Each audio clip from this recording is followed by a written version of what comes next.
All right, it's 3 o'clock, so we're going to get started. Welcome everyone to the first of our three-part webinar series from Youth Wellness Hubs Ontario. My name's Emma Fursten-Kaufman. I'm a knowledge broker on the WYHU team, the provincial team, what we refer to as the backbone of the initiative. And we're really excited to have you here. We have over 200 registrants for today's webinar. So before we get started, I just wanted to do a little bit of housekeeping. Next slide, please. Okay, so first of all, your audio is being transmitted through your computer speakers, but you do have an option to listen by phone if that's not working for you. You should have received some phone call, some toll-free phone numbers in the email that was sent to you after you registered for the webinar. All participants are going to be muted today so that we can hear our panelists. And so the way that you can engage with our panel and ask questions, which we encourage you to do, is through our chat function. So you'll see that either already enabled at the side of your screen on the right side, or you can click on this little blue bubble that you'll see at the bottom of your screen if you hover over it. We're going to monitor the chat pod for questions that come up because we have reserved some time at the end for a Q&A period. So we'll take note of any of those questions. And I do want to let you all know that the webinar is currently being recorded and that we will be posting the recording on youthhubs.ca as well as emailing it to attendees along with a PDF of the slides that we're using today. Finally, I just want to say that we would really appreciate your feedback on these webinars. We always want to improve. So you should see a survey pop up at the end of the webinar. It'll only take about 3 minutes to complete, so we would really appreciate if you could do that for us.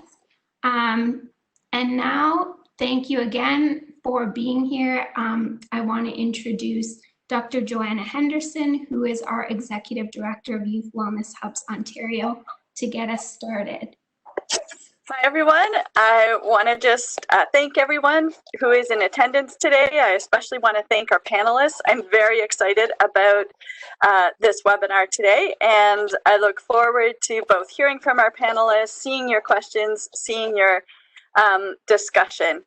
I want to first start by introducing our panelists. Today on our webinar, we have Steve Perez, who uses he, him as his pronouns. In his 36 years with Youth Opportunities Unlimited, Steve has led and grown the organization from its modest beginnings based out of a social service incubator to its current status as a nonprofit leader in London, Ontario, with 7 locations, 4 social enterprises, and with more than 70 staff and countless community partners, helping fulfill Youth Opportunities Unlimited vision of a community where youth are embraced and will thrive.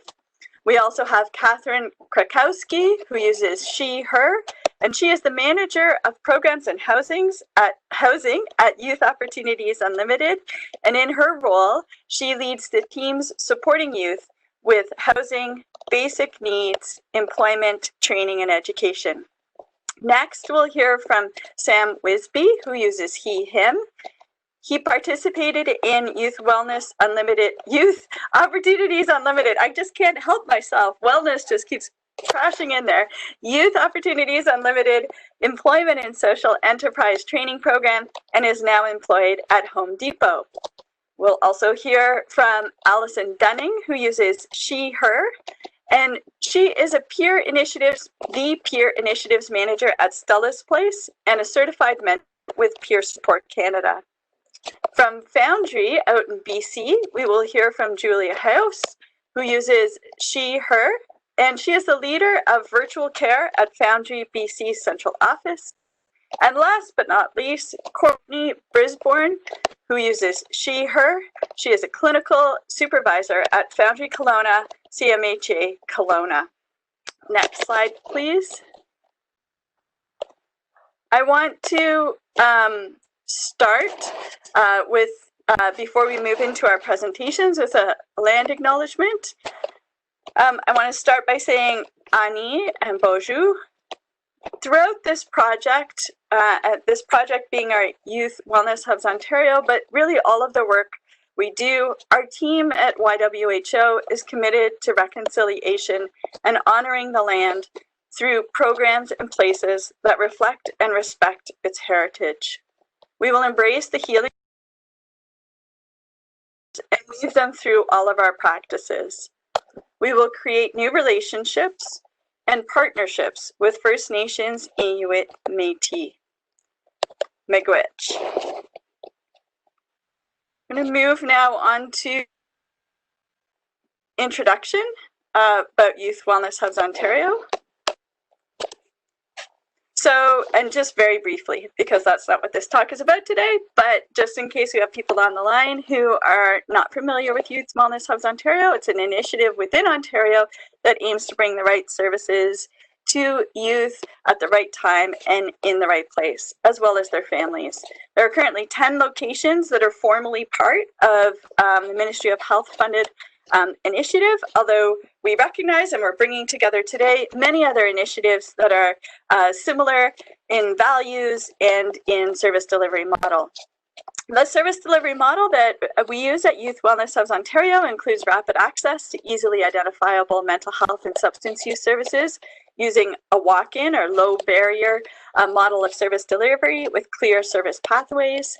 Services also include a broader range of integrated primary care, vocational, housing, and other social and community supports into a one-stop shop model of care in a youth-friendly space. We implement evidence-based interventions matched to individuals' levels of need, and we support transitions to specialized care services when that's needed. Our focus is really on reducing the number of transitions between services and really to provide seamless care through co-locating and integrating services into a single place and a single model of care. All of the work we do, and both now and in the past, has involved high levels of co-creation with young people and their families. Today, I'm going to turn it over to, I'm not going to turn it over yet. I'm going to flip over to the next slide, magically. Here we go, there we go, webinar objectives. So our webinar objectives for today are to learn and discuss how different youth services are recreating youth-centered integrated services in a virtual context. We're looking at how services are moving from in-person individual and group-based services to online individual and group-based services. We're examining how to use new and innovative programs, web platforms, and other technologies. And one of our objectives is also to explore virtually engaging youth in service design and service delivery. Next slide, please. We asked our speakers today to consider each of these questions as they planned their presentations. What do your programs and services look like now during the pandemic? Which services were prioritized for transitioning online? Next slide. What was your process for transitioning those services to an online service delivery format? What about policy development? How did you go about acquiring the right technology? What did you do about training? What has gone well? What has been challenging? What does virtual service integration look like in the virtual context? What does it look like currently? And what would it look like in an ideal future model of integrated service delivery offered virtually? And lastly, how have youth been involved in the design and delivery of virtual services? And importantly, how have they been compensated? So at this point, I'm going to turn it over to our Youth Opportunities Unlimited team to hear about what's happening in London, Ontario. Thank you very much. Thanks, Joanna. I'll start off with a couple minutes at a very high level addressing some of these questions. Catherine will dig into more of the program issues. and Sam will speak to his experiences progressing through a number of services at YOU, both in person and online. YOU offers a variety of programs and services. Next slide, please. And more. It's always nice to look at people, what people are talking. So YOU offers quite a variety of services to young people, including employment services, job placement programs, social enterprises, which is what you're looking at some images of now on your screens, as well as some housing programs and services. So we deliver housing supports to right now 41 units, and we're about to open up a shelter following Housing First Principles for Youth in London, which will bring another 30 units on board. At time of pandemic, we really looked at a couple things. One is what services are key must-do services that would be offered in person, and then from there, by default, what are the services that we would offer online? Prior to COVID, virtually like most of us, all of our services were in person. A little bit of texting, a little bit of emails back and forth, but for the most part, it was come in for appointments and workshops. So as an essential service, we looked at our housing, our basic needs programs, our support, our food supports, and so on, and developed contingency planning with our staff that would go 3 to 4 people deep, depending on illness and so on the staff team, so that we could at least continue to offer housing supports for people that are currently receiving support from YOU, both those who are housed and how to stay effectively housed throughout the pandemic, as well as continue to support people who are experiencing homelessness and how to provide housing for them during pandemic. And then by default, some workshops around employment skills, employment preparation, reaching out to businesses and to community partners to continue to recruit employment opportunities and match youth into those jobs. What you're looking at in terms of those social enterprises, although these pictures were all taken prior to COVID, all of these services continue to be in place throughout COVID. So we still have a recycling facility and a wood shop. We still have a cafe. We had 3 cafes. We're down to 1 at this point because 2 of them closed down due to COVID.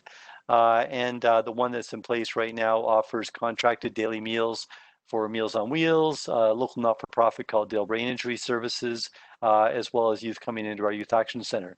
So actually, throughout all of our social enterprises, I would say we have at any one time approximately 25 to 30 young people engaged as trainees in the program. So they're actually working for YOU as part of a training program under the guidance of subject matter experts in each one of these social enterprises.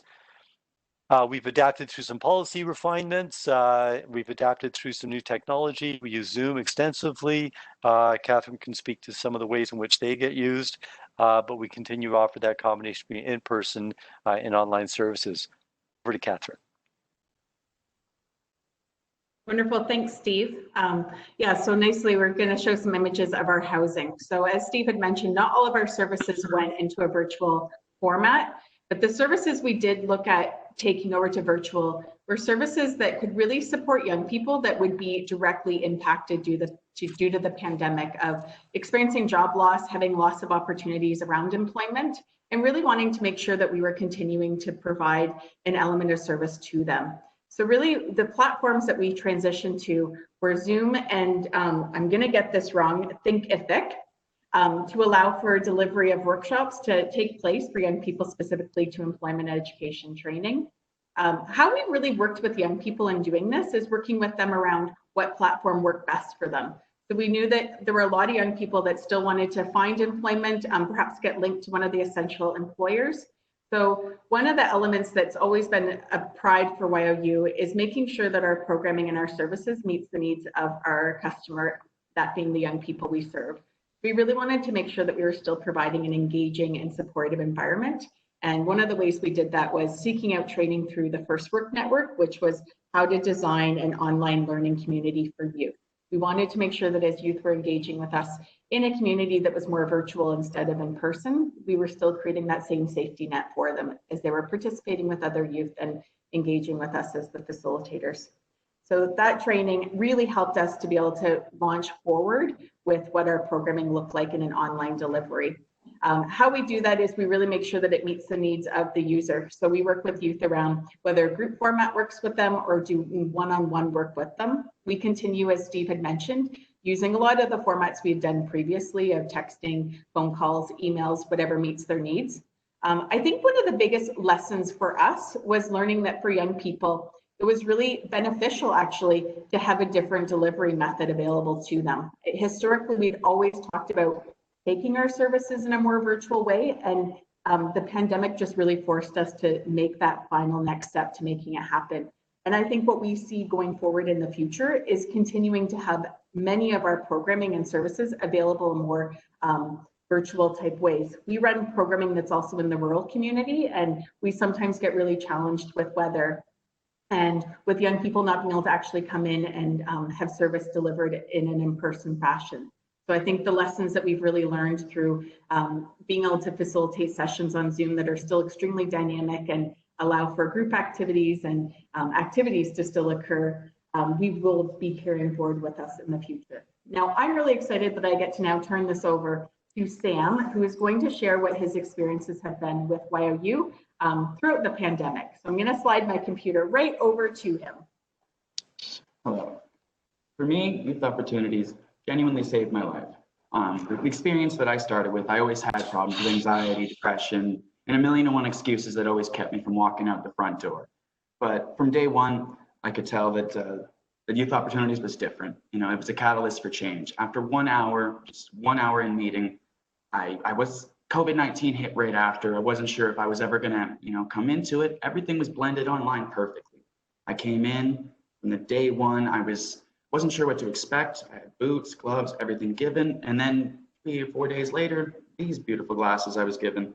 I was struggling with everything. I didn't really have any job experience, any training, and that didn't matter. I was worked with, every tool that I needed, I was given. Whether it was online training, whether it was through Zoom or Thinkific, to the point where getting to work, I knew these things. I felt like I would be behind, and it caught me up. All the programs that for people who are scared to go into interviews or to take that first step, having an online interview for me was amazing. I didn't have to worry about my moving or being jittery or worrying about what I'm going to say or anything. I had my grandma behind, no one could see in the computer. It was wonderful. All these experiences that I'd been given in a very short time through these opportunities, even during COVID, even during the pandemic, it exceeded my expectations, and it changed my life for the better. There was a lot of things that that could have been done a lot differently, before, and then everything that was brought in that changed me for the better. I had a lot of, sorry, I'm a bit nervous right now. But for me, not knowing and not really ever having a chance to excel, this really did give me that opportunity. When I started my first day at Home Depot, I could remember all the things that Rhonda and everyone had taught me every day. It really put me from a position that I never thought I would be in. The experiences that I could have lost out on all these years that I just had to stay in, and I finally did.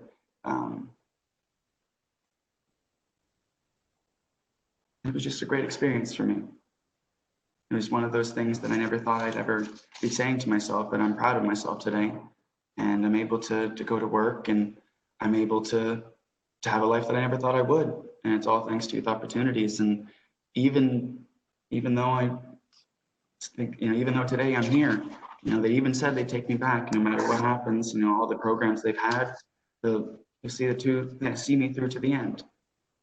And it's been a great experience. And I can honestly, anybody who's anxious, or obviously you can tell I'm anxious, if I can do it and I can be where I am, anybody really can.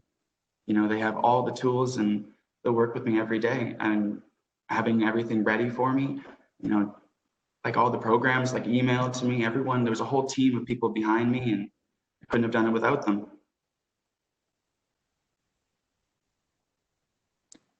So back to me, I guess, to wrap up our part of the panel. A couple of things. One is, I said this to Sam, and I got to say it again. Sam keeps giving, in fact, last time we talked, 50% of the credit to us and 50% of the credit to his grandmother. And I'll say it again for everybody, we give back 100% of the credit to Sam, because while family supported amazingly, YOU had some great resources there. Sam was the one that chose to walk through the door and chose to participate today and share the story. So Sam, I'll say it in front of everybody today. All the credit goes back to you again. In terms of ongoing basis, I'd say a couple of things really jump out at us as really essential to support. From a policy framework, support for the supporters.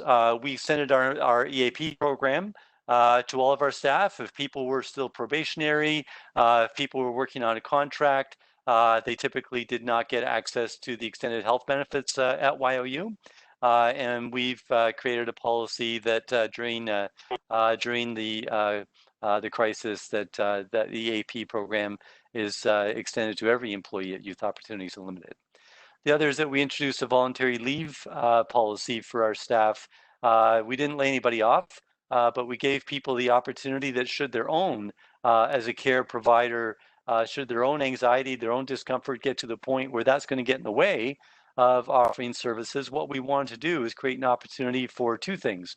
One is people to dip into sick time. They basically can owe a bank of up to 10 sick days to YOU should they surpass what they normally would have, and that would allow for them to socially isolate, care for a family member, or so on. So that was a policy change that we made.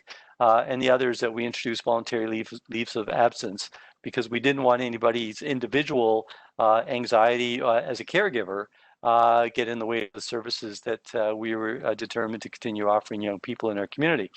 So that was the policy framework. We realized that we found a mix of in-person and remote access.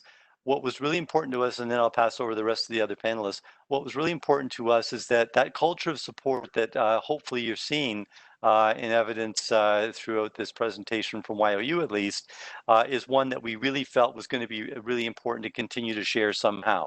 So people that were housed individually still get in-person care. They still get people knocking on their door. We haven't seen you in a couple of days. Are you okay?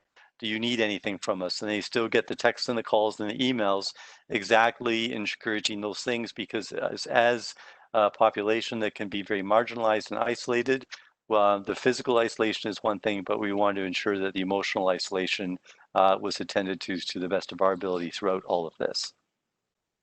That's it from us.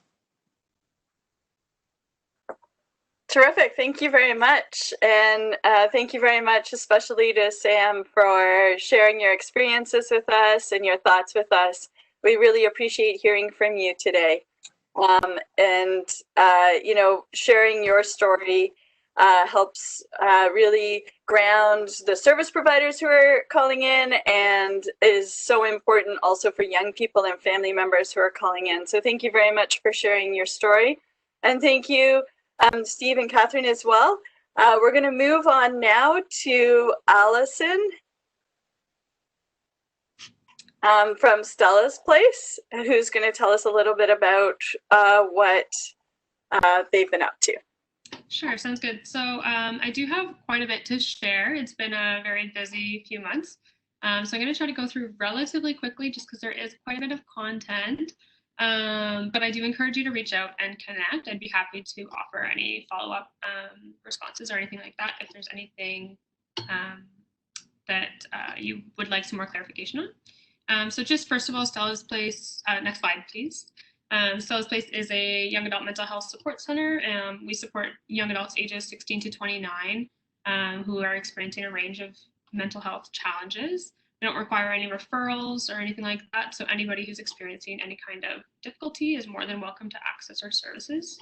We offer a range of drop-in programs. So when we were pre-COVID, we had a cafe space, which you can see pictured here, where folks could just come and hang out and be with our peer support staff, do some casual check-ins with each other and as well as with our peer supporters. We also have like fitness and yoga programming, an art-based program, all the way up to sort of some more intentional clinical, goal-directed dialectical behavioral therapy programs for folks.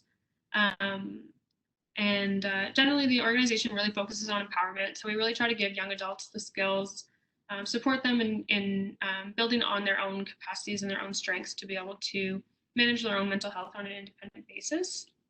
And we also very much believe in the principle of co-design. So pretty much anything that we've ever done has been very much with young adult input combined, including like the look of our space.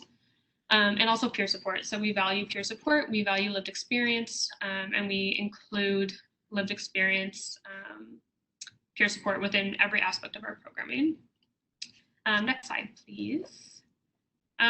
So initially when we were looking at sort of going virtual, COVID, we decided pretty early on that we were going to shut our doors because we felt like we were already in a good position to provide virtual support to young adults. And we felt it was our sort of social responsibility. So we decided pretty early on that we were going to go virtual.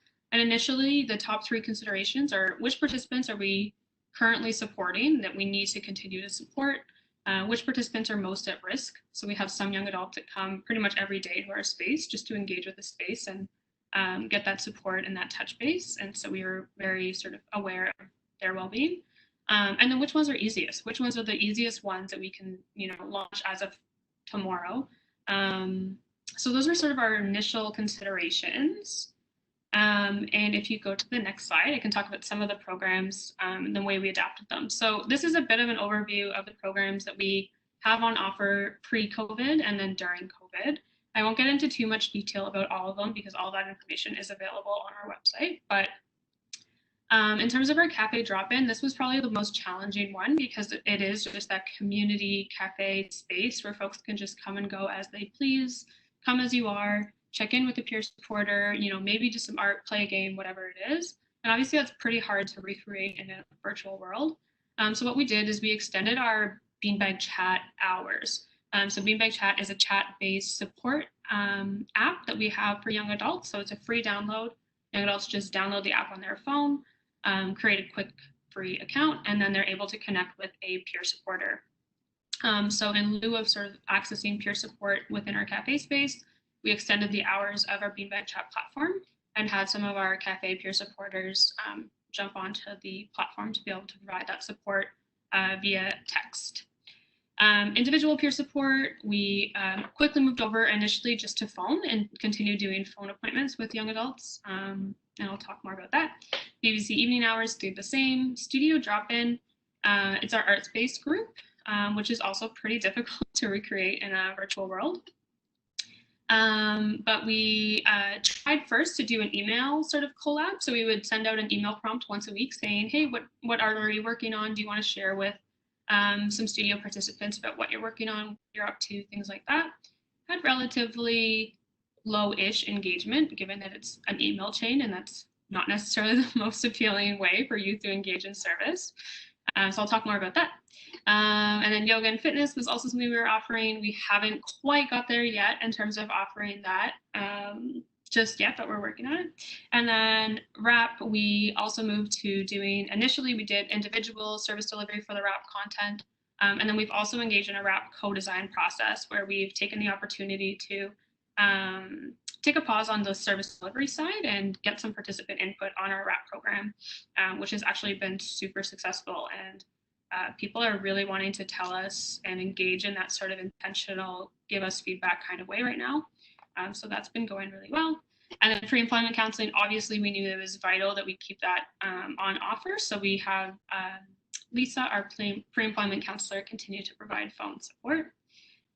And then DBT Refresh, we eventually figured out how to facilitate groups via Zoom. And so DBT Refresh, dialectical behavioral therapy refresh is an opportunity for folks who have participated in DBT before to engage with some peers and check in around how the skills application is going, any challenges that they're experiencing and applying the skills to their lives, and get some pointers around that. Next slide, please. So then these are our clinical programs that we also adapted similarly. I'm going to get into more detail about the whole process, so I don't want to get too far into it. But again, GP and psychiatry, was relatively easy to go virtual. So both of them already were set up to provide virtual services pre-COVID, and so we just jumped on board with that.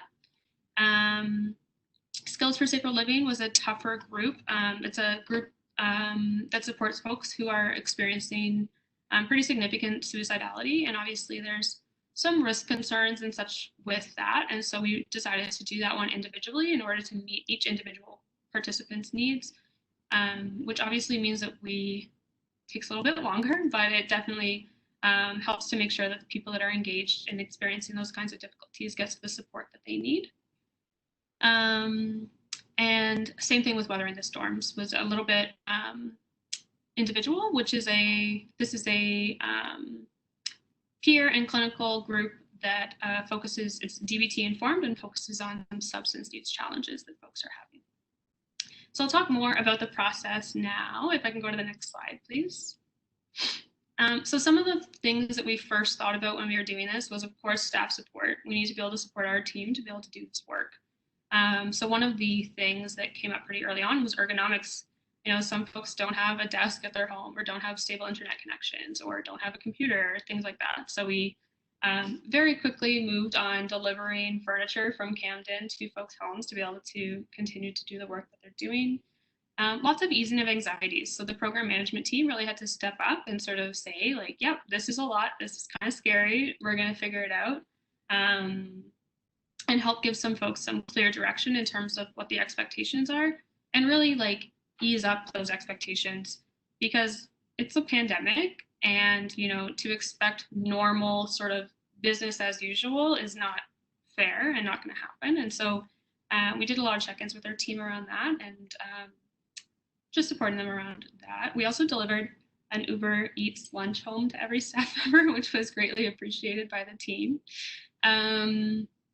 We also worked on some policies and practices, of course. So we had to develop a new informed consent procedure for our participants engaging with our programs virtually, because there's some extra sort of security things that obviously need to get named when you're providing supports virtually.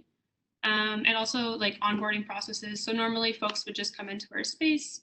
If they wanted to join a drop-in group, they would just check in with our access team staff and then go ahead and join the group. But when we're providing supports virtually, we need to be mindful of, you know, do we know where folks are? Do we know what sort of risk is present? You know, are they in a place to engage in a group format right now, or do they need some individual intentional support? So a few extra steps in checking in with folks around that were necessary. And then of course, staff training. So people had varied sort of experiences with technology and Zoom and all of that. So we just had to make sure that everybody was on the same page in terms of their understanding of how to use those platforms. And of course, self-care, which really shouldn't be at the bottom of that list, but we really encourage folks to take care of themselves and to take the time they need. We did also extend our health day policies so that folks could not feel the pressure of needing to take care of a loved one and their job and things like that. Just lots of accommodation and understanding around that, and really working with folks on an individual basis to make sure that they felt supported within the organization. And then also, super importantly, we made sure that we were communicating with participants openly and honestly about what they can expect. So we weren't just saying, you know, oh, cafe is just like cafe, except it's on this app, because that's just not true and it would be really disappointing. So we were really honest around some of the adaptations that we are making and letting folks know that they can connect with some of the peer supporters that they would normally see in the space via this app, but it would look a little bit different. And sort of the onboarding process for some of our drop-in groups, we're going to be a little bit different now that they're virtual. So we made sure that we let folks know about some of those changes and how they can expect to engage with our services. And then we also made sure right away that we had sort of a front door access point. So we made sure that the phone lines and emails were totally taken care of and set up to go to people's their work phones virtually, so that we could make sure that we are always sort of able to answer the phone for young adults that were calling in. Next slide, please. Yeah, so then the systems, obviously, there's been lots of questions around this from a fellow organization. So obviously we were thinking about PHIPAA compliance. Are they user-friendly? You know, what controls do the facilitators have in being able to offer services on these platforms? How comfortable are they in doing it? And how accessible are these to participants? So it's a long story, but we ended up with a mishmash of options available. for service delivery. So Doxy is a free online service it's intended for telehealth, but we obviously adapted it and used it for individual counseling appointments. And it's still the one that we're using for our walk-in appointments or phone-in appointments. So it's a teleconferencing service, face-to-face, just like Zoom, but it's super easy. It's one link. There's no extra download or anything like that. Zoom we're also using for our group facilitation because it has some of those extra features of controlling the chat and muting, unmuting, things like that. Beanbag Chat is our app that's available for download, which we obviously continue to use. And then NCW is a platform that we have used in the past, and we're still exploring using it again in the future for program delivery. It's actually called NextJ Connected Wellness, and it's a platform that we adapted to be able to provide mental health group support in this sort of collaborative online platform that has room for workbooks and mood trackers and things like that, as well as chat support with a peer supporter and things like that. So that's where we ended up. Next slide, please. So the next step, we sort of got up and running to the best as we could right away. And then we sort of wanted to take a pause and say, okay, well, we have some decisions right now around which programs and services we could offer. But rather than making those ourselves, why don't we ask young adults what they need right now? So we sent out a survey, which did include an honorarium for folks to participate. And we checked in around like, how are you doing? What are the successes that you're having right now in coping? And what are some of the challenges that you're experiencing?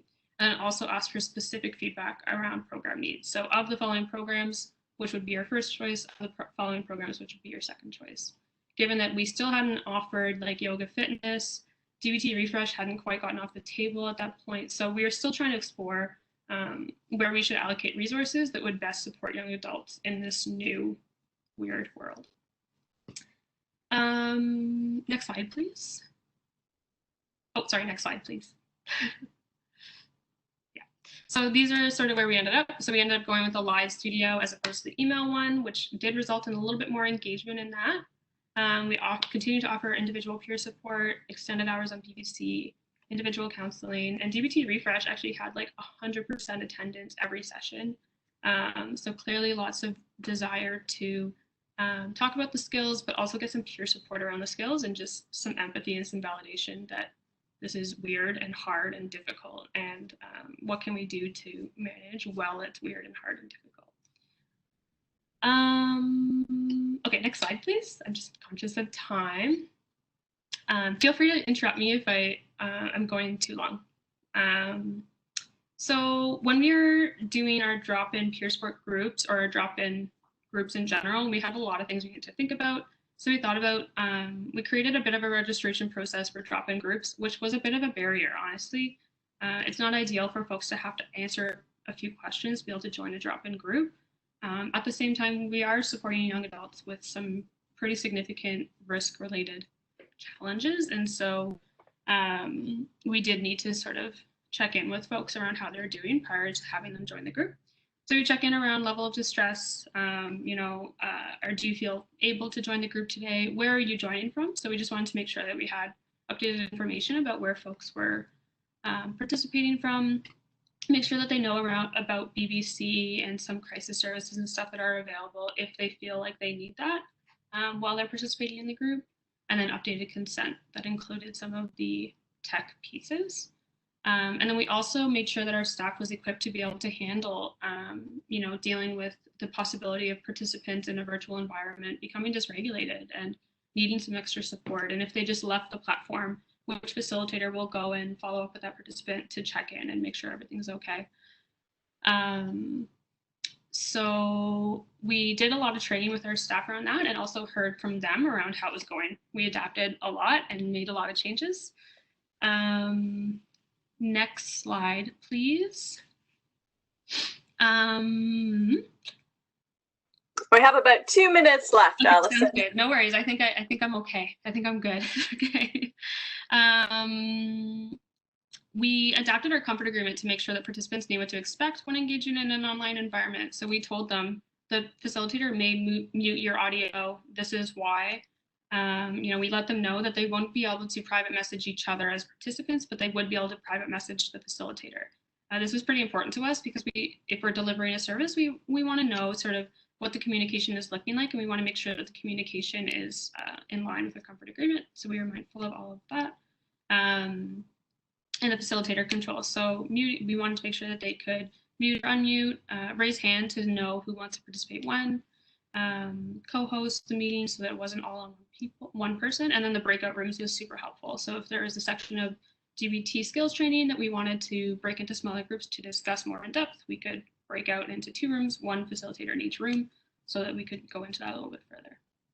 Next slide, please.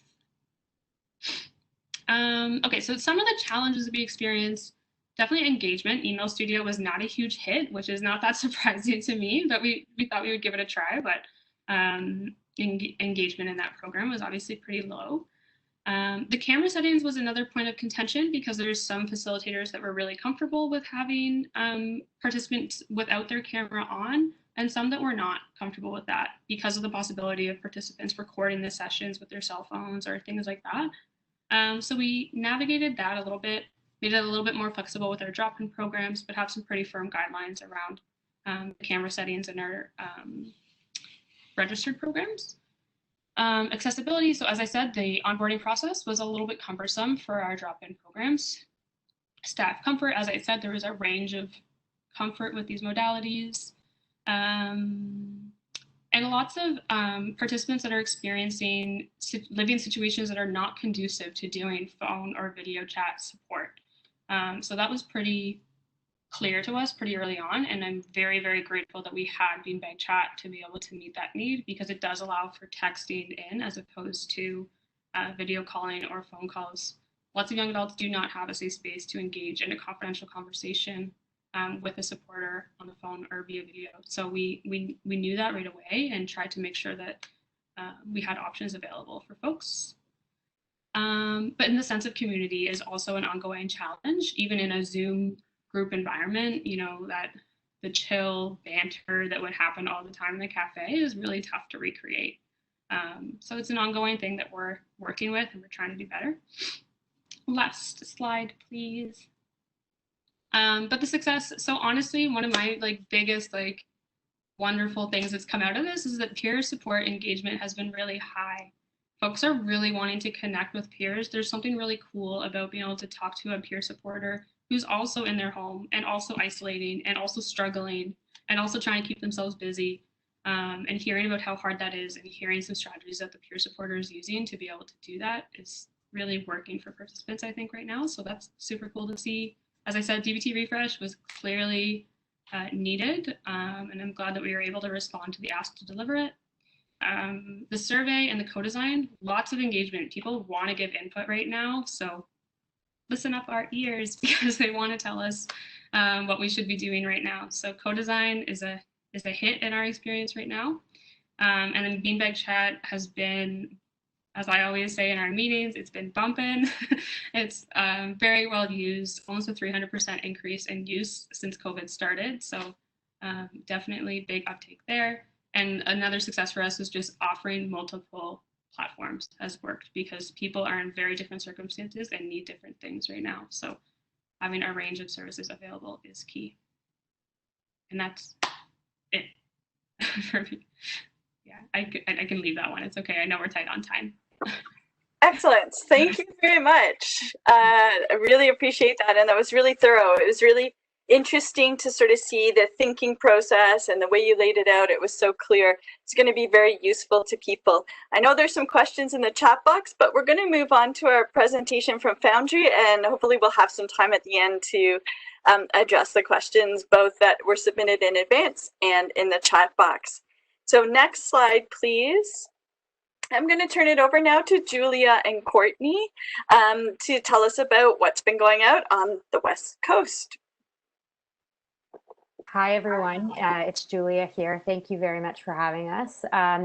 Courtney and I will breeze through this quickly and try and just build on what the previous speakers had mentioned so that we leave a little bit of time for discussion. Next slide, please.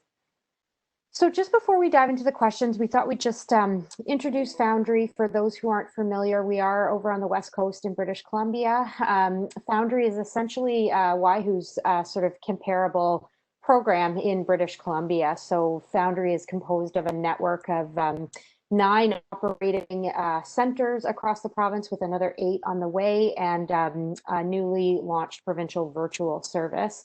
And this network has come together to offer young people access to 5 core services, co-located, partnered, to basically streamline access to health and social services for youth and young adults across the province.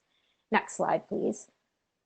So the key services that Foundry offers are physical health services, so primary care, that would be sort of more of your primary care, mental health, substance use, social services like employment and income supports and housing, as well as peer support, both youth and family peer support services. I'm going to speak to the provincial virtual perspective, and Courtney's going to speak to the Kelowna perspective. So I'm just going to turn it over to Courtney to introduce Foundry Kelowna and move into the first question. Awesome, thanks, Julia. So just to kind of give context to folks who aren't sure where Kelowna is, we're about halfway between Calgary and Vancouver, in the interior region in the Okanagan.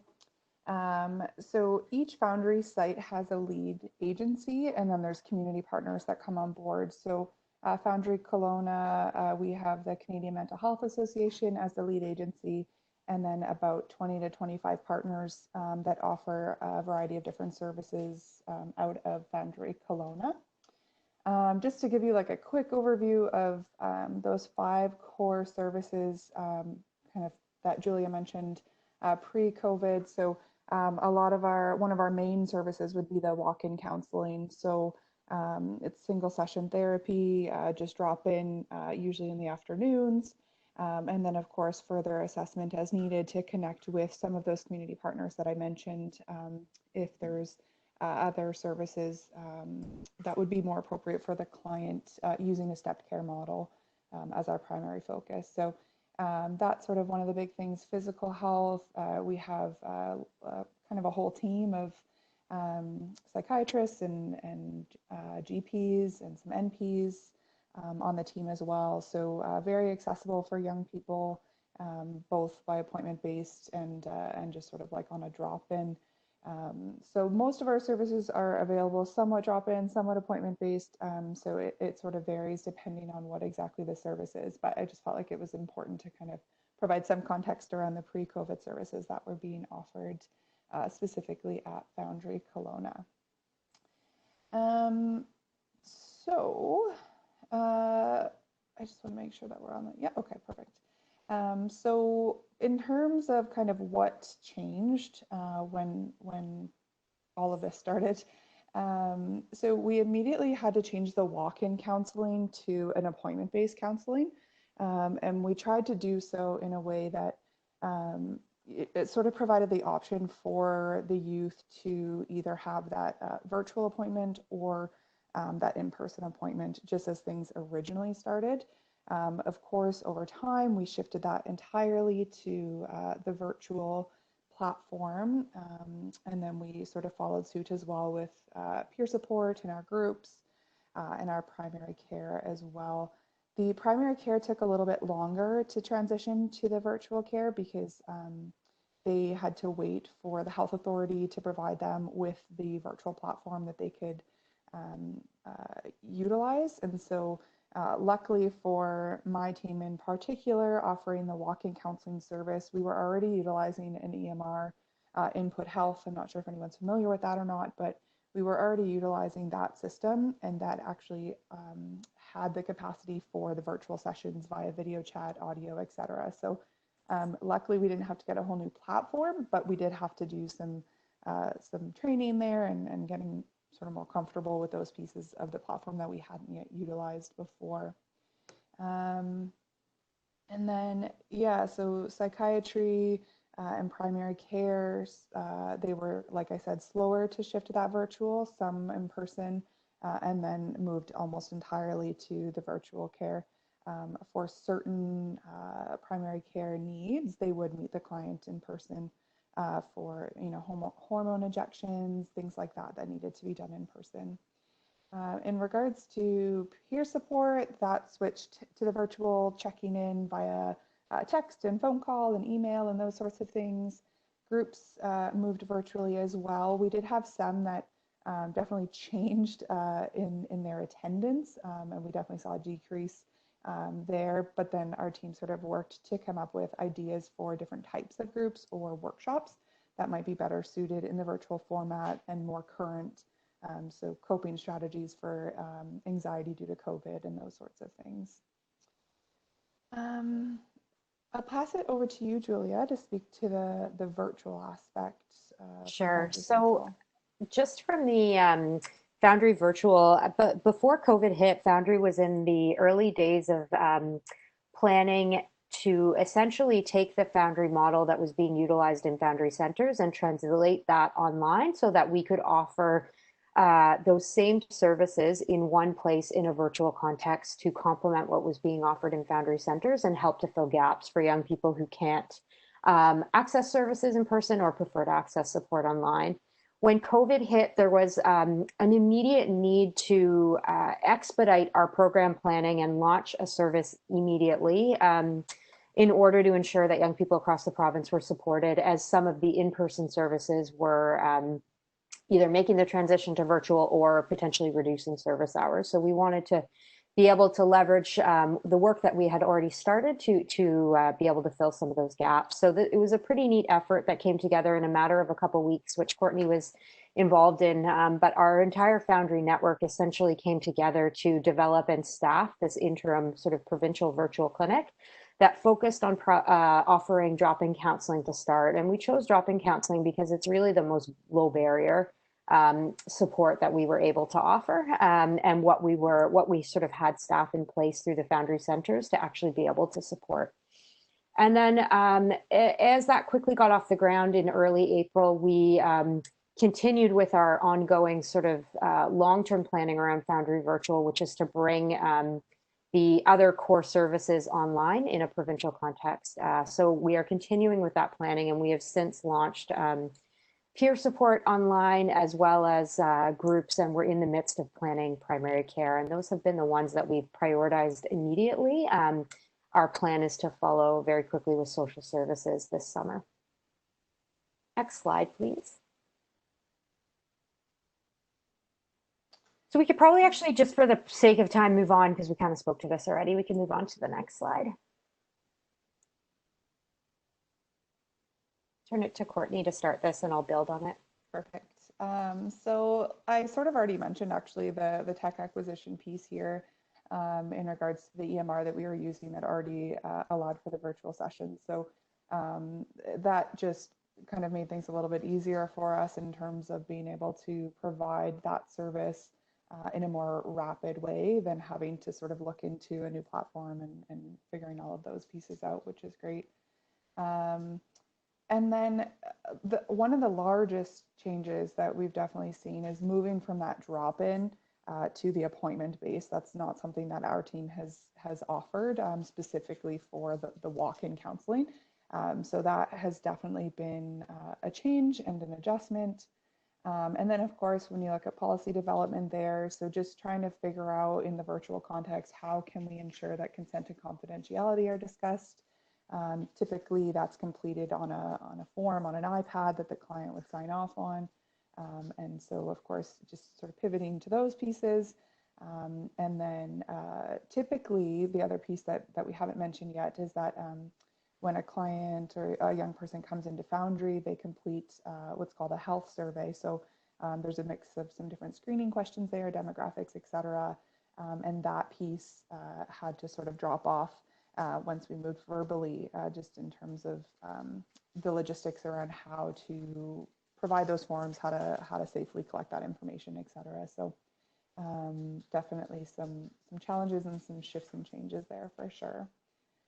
And then, yeah, Julia, I'll pass it back to you for the virtual perspective. Sure. So just briefly for virtual, as I mentioned, we were in the process of planning this pre-COVID, and as part of that, we are doing our own technology development for youth and young adults. But given that wasn't ready, we immediately shifted to existing solutions that are out there. So we're using Microsoft Teams as well as Zoom for groups. And some of what comes along with transitioning to that includes what was mentioned by previous speakers, just around going through privacy and security, due diligence to ensure platforms are safe and secure, ensure that we have the right processes and documentation in place to support youth and families to sign up for services.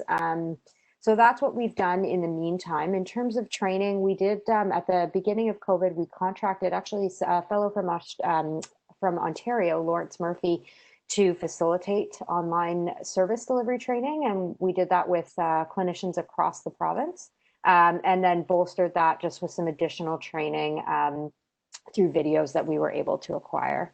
And then I think this was already discussed in previous speakers' slides around sort of the protocol development needed to support the delivery of care, and in particular when you have a team that's all working remotely. So I won't repeat that. I see Joanna on the line. Happy to we can cut the rest of it and just move so there's a little bit of time for discussion if that's preferred. Okay, that would be terrific if you don't mind. No just in terms of being able to ensure we have a couple of minutes for questions and then a couple of minutes to close. So Emma, are you there? So you have questions organized? Yes, so thank you to everyone who sent out some questions in advance. So I'm going to start with some of those. And I see that there are some questions folks have posted in the chat as well. So we are making note of those in case we can't get through all of them today. Before we go into the Q&A, I just want to remind folks that at the end of our webinar, there will be an evaluation survey that pops up. We would love for you to fill that out. Also, please stay tuned for information about our upcoming 2 webinars. The next one is next Friday, and a recording will be made available to those who have to miss the ending or who weren't able to connect today. All right, so I'm going to go ahead with the first question, which is about any plans you have or any ideas you have about what in-person services will look like moving forward. So sort of what kind of conversations are you having? How are you envisioning that transition? Not sure who wants to speak to that first. We're looking at, it's Steve from YOU. We're looking at extending our hours of operation. We cannot accommodate the number of staff nor the number of guests in any of our facilities that we had pre-COVID. So we're looking at taking that same number of staff and with our employment programs and programs, the parts of YOU that were more traditional office hours, extending those into potentially 12-hour days, along with some weekend coverage, so that, for example, the employment and the career services that have been offered primarily in person prior to COVID can return to a lot more in-person support, but manage the numbers of youth coming in, and also to create a far more accessible service model for young people as well. So I guess a side benefit to that. Thanks, Steve. I can, oh, I think someone else might have popped in. I was going to say, I can jump in from the BC perspective over here. Go ahead. Yep. So, and again, I'm not sure if our recommendations are different than in Ontario. So we've actually started that transition back to in-person services already. So that is happening. So we're sort of in a place of juggling, maintaining the virtual care, because that definitely removed barriers for people who maybe couldn't make it in the doors. So we're trying to figure out how can we balance that as well as the in-person services. And we've definitely noticed since being able to reoffer that, there's been a huge uptake in those youth who are wanting to come in for those in-person services. So You know, typically we have a shared workspace and shared offices. Clinicians are sort of each in their own office for the, like in a counseling room for the whole day. There's sanitization practices and policies around that. Clinicians are wearing masks and asking young people to do so as well if they feel comfortable. And then of course we're sticking right now anyways to that appointment base instead of the walk-in, as that reduces traffic in our building overall. And then there's just a little bit more control in the way of being able to sanitize and practice social distancing and not having too many people in the same space at one time.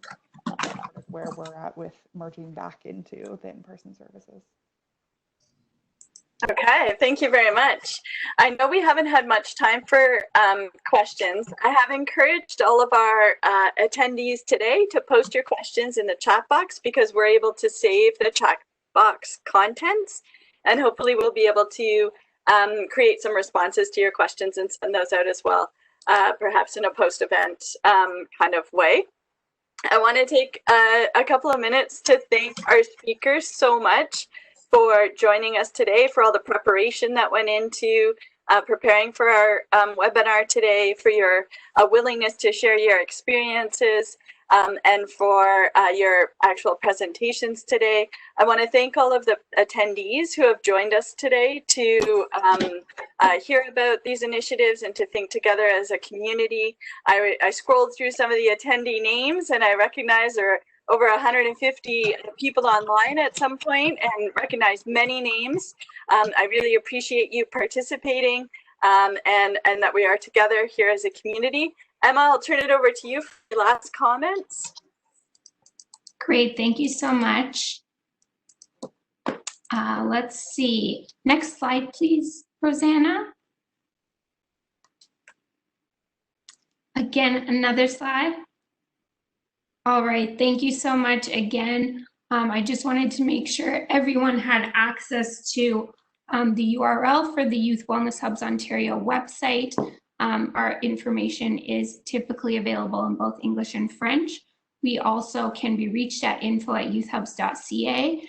And some of you may not be aware that we also have an online community of practice that anyone is welcome to join. It's on a platform called EENet Connect. So there's the URL right there on the bottom left of your screen. And that's a place where folks can go, share resources, find resources, ask questions, engage in conversation. So do feel free to join us there. We'll be sending out not only the recordings, but the slides and also a Q&A document because we weren't able to get to everyone's questions. So thanks to everyone who did submit a question. We will do our best to respond to all of those. And I think that let me just look at my notes and make sure I'm not forgetting anything. Yeah, I think that's it. Our next webinar, as I mentioned, is next Friday, and it is focused on how our youth wellness hubs in Ontario are addressing health equity issues and social determinants of health during the pandemic. And our final one will be about youth peer support in the current context. So we hope you'll join us for those. Thanks again. Thank you, everyone. Thank you.